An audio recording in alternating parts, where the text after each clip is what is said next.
seseorang mengalami beberapa perubahan penting.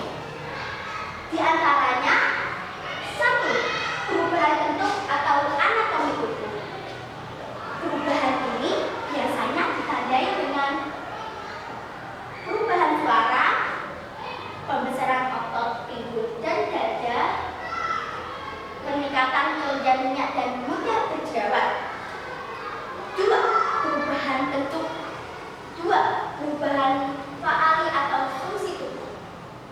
Perubahan ini biasanya ditandai dengan mimpi basah pada anak laki-laki, menstruasi pertama pada anak perempuan, yang menandakan bahwa alat reproduksi mereka sudah mulai berfungsi. 3. Perubahan kejiwaan. Perubahan ini biasanya ditandai dengan munculnya rasa suka pada lawan jenis, munculnya rasa ingin tahu terhadap masalah reproduksi. Ada beberapa faktor yang mempengaruhi tumbuh kembang. Wah, apa itu? Yuk saya beritahu. Faktor yang mempengaruhi tumbuh kembang ada 1. Faktor internal yang merupakan pembawaan.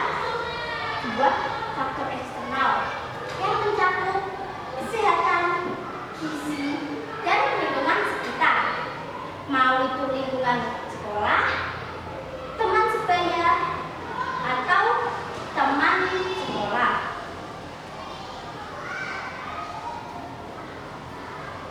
Nah, mengingat pembawaan seseorang tidak bisa diubah, maka penyempurnaan tumbuh kembang dilakukan dengan mengelola faktor eksternal sebaik-baiknya.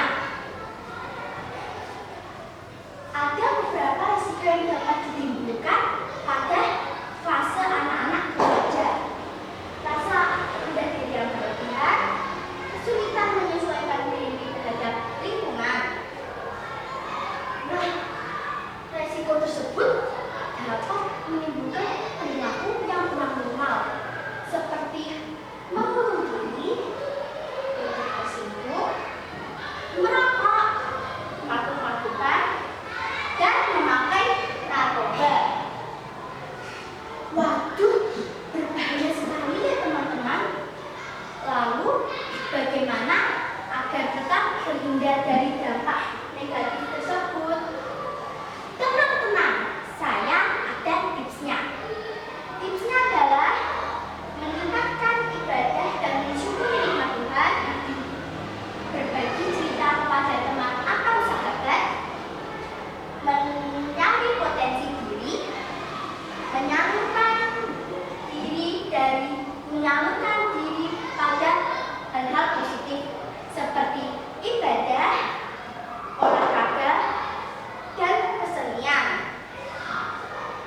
Nah, teman-teman, ada yang tahu tidak apa peran kita sebagai pelatih remaja sebaya?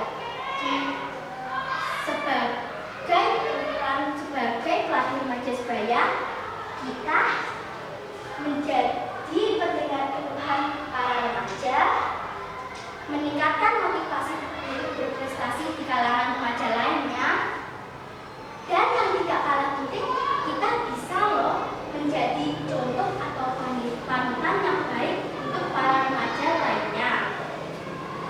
Nah, sebelum saya mengakhiri presentasi, saya ada pertanyaan nih yang bisa jawab, boleh angkat tangan dan maju ke depan. Nah, apa peran kita sebagai pelatih remaja sebaya? Ada yang tahu tidak? Saya.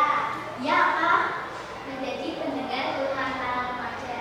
Nah, betul sekali. Boleh maju.